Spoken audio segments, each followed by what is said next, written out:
Today we are going to do a familiarization exercise with the Sony A7CR and the Sony G Master 2, 16-35, which will come with us to Germany later in the year. Select A on the top dial and unlock the aperture ring on the lens. Set Auto ISO to fast shutter speed in the menu and limit to a range of 50 to 3200. The idea behind today is to look at the peculiarities of this Sony equipment. Our previous go-to brand was Canon, and we would be the first to admit that each manufacturer has a menu system which requires practice. Here in the fields around Postwick, we will start to look at the autofocus and image quality to see if the ultra-high megapixel resolution will allow us to crop into the point that we can dispense with a 70 to 200 for the purposes of the channel, given that it is an online upload.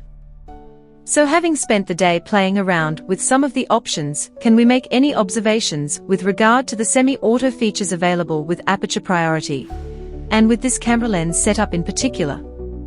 For this clip there is much to be forgiven, but, essentially, it is clear that the image quality is perfectly acceptable for an up to 8 times zoom-in resolve. That being said, the option of full manual is still hanging around as possibly the preferred choice, as ISO 2500 with a shutter speed of 1/2000th of a second does seem to be a touch of overkill by the processor chip.